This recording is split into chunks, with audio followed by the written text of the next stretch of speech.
On the night of March 27, 1973, Clint Eastwood sat in the audience at the Academy Awards, expecting to do nothing but watch. Then a producer grabbed his arm and shoved him toward the stage. Charlton Heston hadn't shown up, and somebody had to fill in. He's supposed to be Charlton Heston's part of the show, but somehow he hasn't shown up.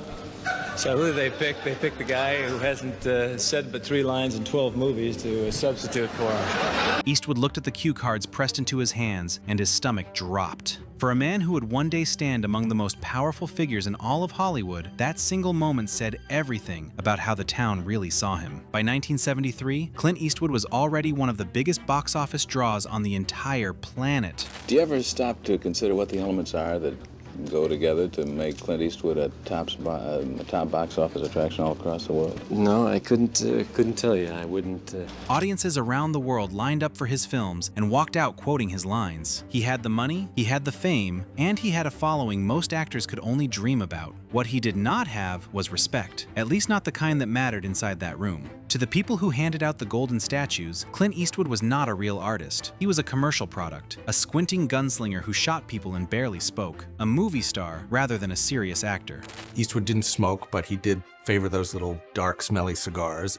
That and the squint in the Spanish sun and his extraordinary face created a kind of icon. They enjoyed his pictures the way you enjoy a fast meal, and then they forgot all about him the moment award season rolled around. So when their host failed to show up that night, they did not reach for one of their respected darlings. They reached for the guy they secretly looked down on, pushed someone else's jokes into his hands, and expected him to grin through it. What almost nobody understood at the time was how deep that wound would go, and how long Clint Eastwood would carry it. The story of what the Oscars did to him stretched across more than 30 years, and it would take him most of his life to answer it. And it all began, as these things so often do, with a humiliation he never asked for. Let's go back to that stage for a moment. Live, the 45th Annual Academy Awards presentation.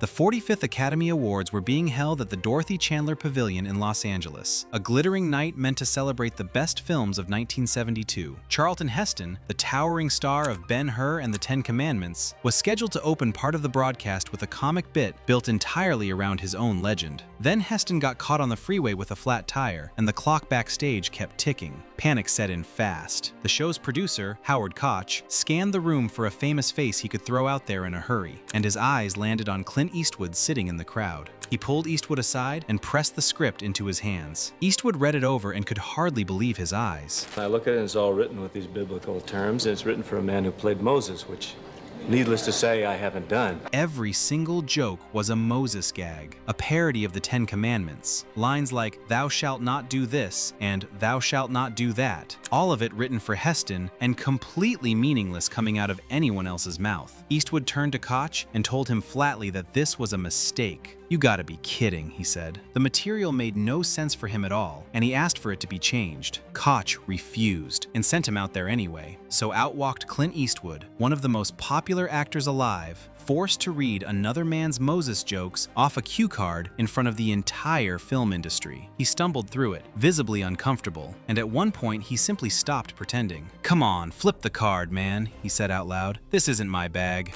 Thou shalt have full disclosure. Come on, flip the card, man. This isn't my bag, I'll tell you.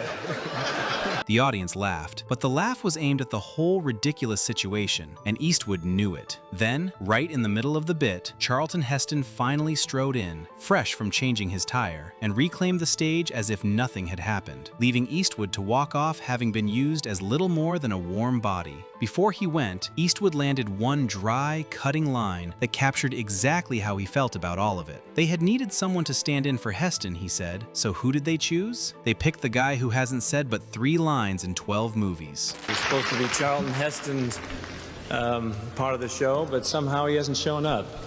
So who did they pick? They picked the guy who hasn't said but 3 lines in 12 movies to substitute for him. He delivered it as a joke. He did not entirely mean it as one. And believe it or not, that was not even the strangest thing to happen that evening. The 1973 ceremony has gone down as one of the most chaotic nights in Oscar history. Earlier that very same evening, Marlon Brando had refused his own award and sent a representative up to the stage to make a political statement in his place, leaving the entire room buzzing and off balance. I'm representing Marlon Brando this evening, and he has asked me to tell you that he very regretfully cannot accept this very generous award.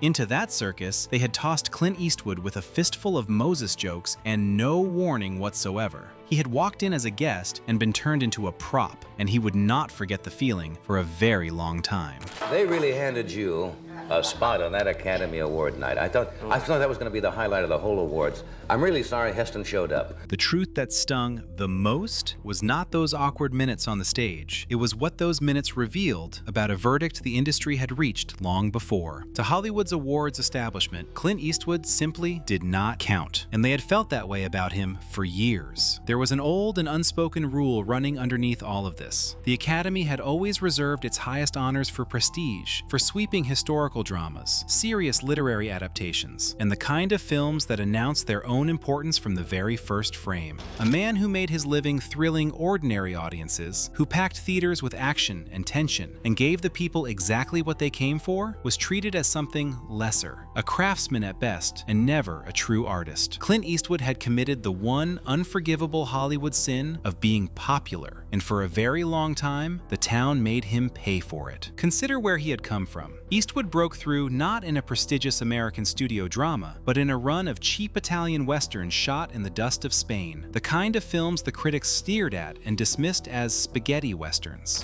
When did the term spaghetti western first take effect? Which was logical because they were Italian productions, though they were filmed in Spain. He played a drifter with no name who squinted into the sun, smoked a thin cigar, and gunned men down without a flicker of feeling. Those movies made an absolute fortune and turned him into a global icon. And yet the very thing that made him famous was the thing the Academy held against him. In their eyes, these were not films of real substance. They were violent, foreign, lowbrow entertainment for the masses. What made it all the more galling was the gamble he had taken to get there. When I was approached to do a Fistful of Dollars, there was no such thing as a spaghetti western. There were a few westerns that had been made by Italian companies, a few small ones, but they were never dubbed that particular thing. That came later on. When a little-known Italian director named Sergio Leone first offered him the lead in that cheap western, Eastwood's own agents warned him it was career suicide and begged him to stay home. He ignored every last one of them, packed his own poncho, and flew off to Europe to take the chance. The risk paid off beyond anyone's wildest expectation, and he came home a worldwide sensation. Hollywood's response was not to celebrate him for it, it was to look down its nose at the strange little foreign films that had made him a star. Then came Dirty Harry in 1971, and the snobbery only grew sharper. Eastwood's Harry Callahan, the cop who broke every rule in the book and dared criminals to make his day, became one of the defining characters of the entire decade. And I think the reason why people admired the character so much was because he was not operating within a framework of the law, so to speak,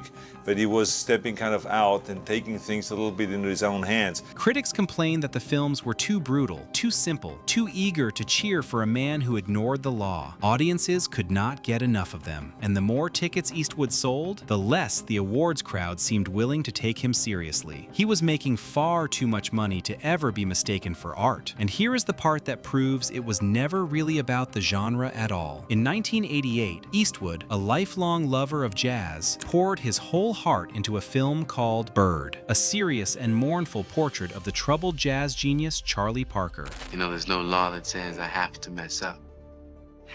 They gonna talk about you when you dead, bro.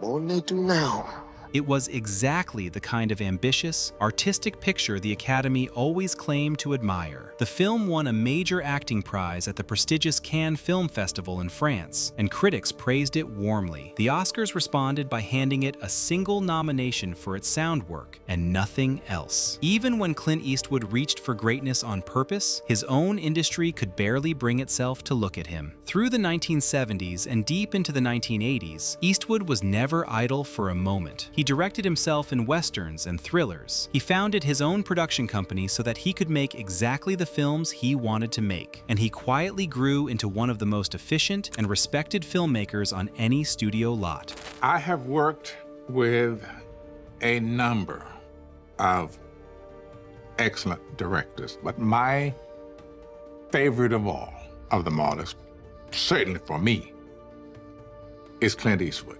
The crews adored working for him because he was calm, fast, and decisive, and he never wasted a soul's time. None of it moved the Academy a single inch. So the snubs piled up, year after year, and they were almost total. Eastwood would direct, produce, and star in one film after another, and the Academy would look straight past him every single time. He was not losing close races because he was never even invited into the running. He had never once been nominated for an acting award. He had never been nominated as a director. For a man quietly building one of the most remarkable careers in the history of American film, the silence from his own profession was deafening. And after that night in 1973, he mostly stopped showing up at all. For the better part of 20 years, Clint Eastwood stayed away from the Oscars, and the Oscars hardly noticed he was gone. Year after year, he watched the same ritual play out from a distance. Films he knew in his bones were thinner than his own, walked away with armloads of gold, while his work was politely ignored, as though it had never even happened. He was selling more tickets than nearly anyone alive in the business, and the message coming back from his peers could not have been any clearer. They would happily take his box office, they simply would not give him their respect. What makes the story so remarkable is the way Eastwood handled every bit of it on the outside. He never ranted in the press or begged anyone for recognition. He refused to attack the people who overlooked him, and he made a point of always looking like a man who simply did not care. To many people, you seem to represent man against the system. Do you see it that way? I guess I'm for the system, but I'm against the inequities of the system also.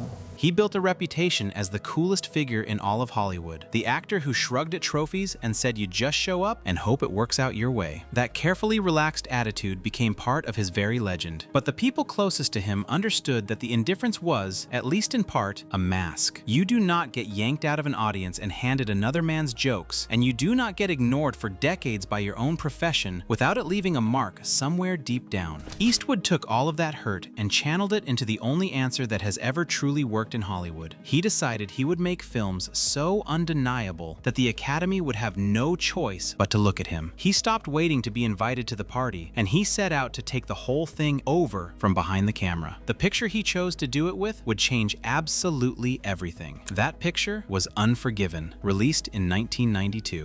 But what I liked about the story is that the characters all had a point of view. And even though he was the villain in the piece, he had a point of view. He thought he was right. It was a Western, the very genre that had branded him a lightweight in the first place, and yet he turned that genre completely inside out. He played William Money, a worn-out old killer haunted by every man he had ever murdered. A hero with no glamour and no honor left to him, only guilt and regret. The film was dark, slow, and deeply serious, and it forced everyone watching to see Clint Eastwood in a way they never had before. The squinting gunslinger had become a true artist, and this time the work was simply impossible to ignore. On the night of March 29, 1993, almost exactly 20 years after his humiliation on that very same kind of stage, Clint Eastwood walked back into the Academy Awards as the man to beat. Unforgiven had earned 9 nominations. When Barbra Streisand opened the envelope for Best Director and read his name out loud, the entire room rose to its feet. And the Oscar goes to Clint Eastwood for Unforgiven. The man Hollywood had used as a punchline 2 decades earlier was now standing at that microphone with the most respected prize in his profession in his hand, and the whole industry was on its feet applauding him. Eastwood seemed almost stunned by it. He had never been nominated as a director before, not once in a career that already spanned decades, and now he had won it on his very first try. "I've been around for 39 years, he told the crowd, and I've really enjoyed it. Al Pacino, who had lost 6 times himself before finally winning his own Oscar that very same night, joked that Eastwood had broken his streak. And sitting there in that room was Eastwood's mother, Ruth, watching her son finally receive the respect he had been denied for most of his life. Unforgiven took Best Picture as well, and Eastwood collected that statue too. And the Oscar for the Best Picture of 1992 goes to Clint Eastwood.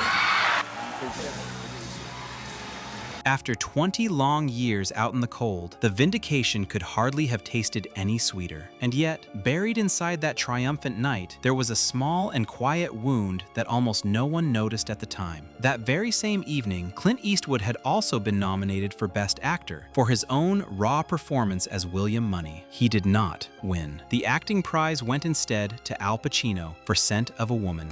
And the Oscar goes to Al Pacino in Scent of a Woman.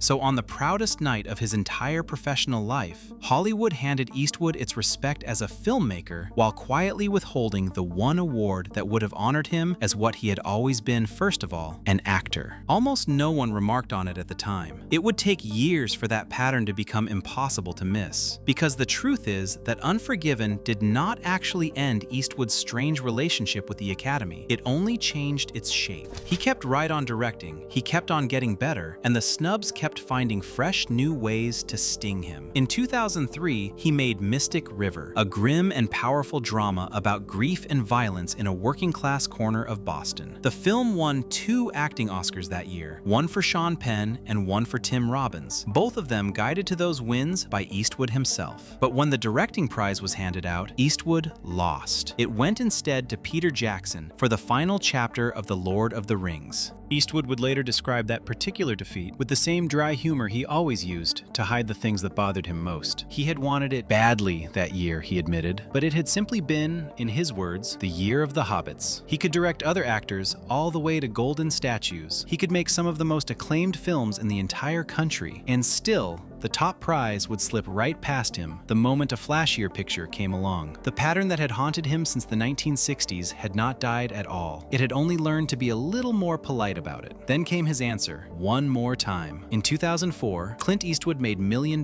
Baby, a quiet and absolutely devastating film about an aging boxing trainer and the determined young woman he reluctantly takes under his wing. He directed it, he produced it, and he starred in it himself as the trainer, Frankie Dunn. The film opened late and small, very nearly slipping past the awards race altogether, and then it built and built into one of the most powerful contenders of the entire year. On February 27, 2005, at the age of 74, Clint Eastwood won the Academy Award for Best Director for the second time in his life, becoming the oldest person ever to win it. And the Oscar goes to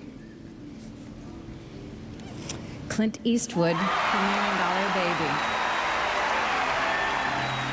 $1 Million Baby took Best Picture, his co-star Hilary Swank won Best Actress, and Morgan Freeman won Best Supporting Actor. It was a clean sweep of the biggest prizes of the night, and to do it, Eastwood had beaten Martin Scorsese, one of the most revered directors alive, who once again walked away with nothing. His mother Ruth was in the room once more, 96 years old by now. "She's here with me again tonight," Eastwood said from the stage, "so at 96, I'm thanking her for her genes. I figure I'm just a kid. I've got a lot of stuff to do yet." The crowd roared with delight. The man who had once been shoved onto a stage clutching another actor's jokes had become, beyond any possible argument, one of the greatest filmmakers America had ever produced. In the years that followed, Eastwood became almost impossibly prolific. He directed one acclaimed film after another well into his 70s and far beyond, moving from tender love stories to brutal war pictures to wrenching true-life dramas without ever seeming to slow down. He had nothing left to prove to anyone on Earth, and yet he kept right on working, kept showing up on set before sunrise, kept turning out films at an age when most legends had long since stepped away.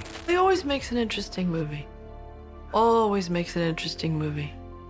Always. Work had always been his answer to everything, and it still was. He had won 4 competitive Academy Awards by now, 2 of them for directing, and 2 as the producer of Best Picture winners. Along with an honorary award, the Academy had handed him a decade earlier for his lifetime of work. By any measure you could possibly name, he had conquered the very institution that once treated him like a piece of furniture. But the wound from that long, hard climb had never fully closed. And the reason why is the part of this whole story that almost everyone forgets. There is a quiet irony buried in all of this that is far too easy to miss. Clint Eastwood became one of the greatest makers of Oscar-winning actors the business has ever seen. Performer after performer who worked under his direction kept walking up to that podium to collect the very prize that always eluded him. Sean Penn won under him. Tim Robbins won under him. Hilary Swank won under him. And so did Morgan Freeman. Time and again, Eastwood handed out the acting glory he could never quite grasp for himself. And he did it without a single trace of bitterness, standing off in the wings and applauding while someone else lifted the trophy. Somewhere along the way, he had made his peace with the role he was actually allowed to play. He would be the steady hand behind the camera, the man who quietly created the moment, and never the man the moment was about. It was generosity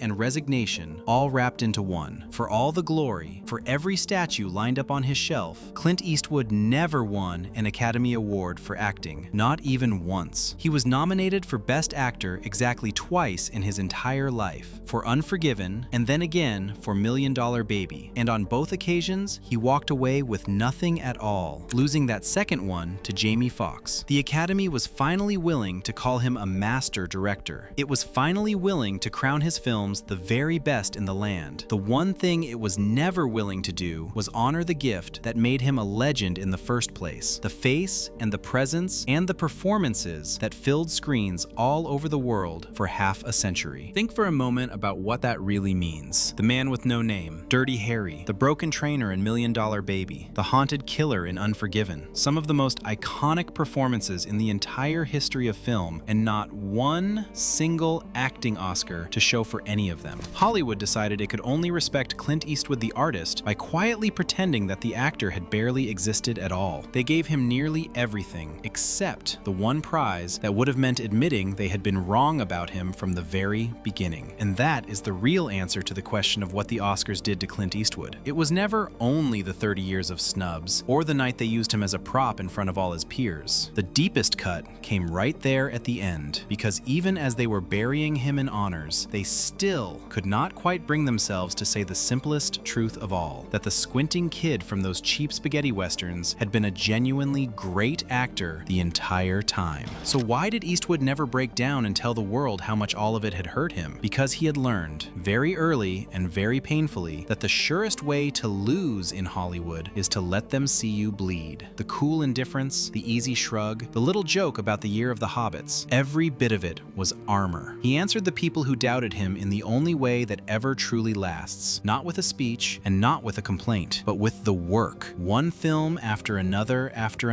until the doubt itself started to look foolish. The man they dragged out of that audience back in 1973 spent the next 4 decades quietly proving every one of them wrong, and he did it without ever once raising his voice. He let his movies do all of the talking, and by the end, those movies were saying something the whole industry had no choice but to hear. The squinting gunslinger they once laughed at had outlasted, outworked, and outdirected very nearly everyone who had ever dared to look down on him. There is something in all of this that anyone who has ever been underestimated will recognize at once. Being doubted by the very people whose opinion you crave is a particular kind of ache, and most of us spend years either chasing their approval or pretending we never wanted it in the first place. Clint Eastwood did a little of both in his own quiet way, and then he did the rarest thing of all. He outlived the doubt entirely. He stayed in the ring so long and worked so hard that the verdict simply reversed itself while he kept his head down and kept on going. Maybe that is the truest measure of the man. The Oscars spent most of his career trying to tell Clint Eastwood exactly who he was. They told him he was a product, a punchline, a lightweight who did not belong. And Clint Eastwood, in his own stubborn and silent way, spent his whole life telling them they were wrong. In the end, the silence he chose to keep turned out to be far louder than any acceptance speech he ever could have given. If this story moved you, be sure to give the video a like. Tell me down in the comments which Clint Eastwood film is your personal favorite, and subscribe to the channel for more untold stories from the golden age of Hollywood. I'll see you in the next one.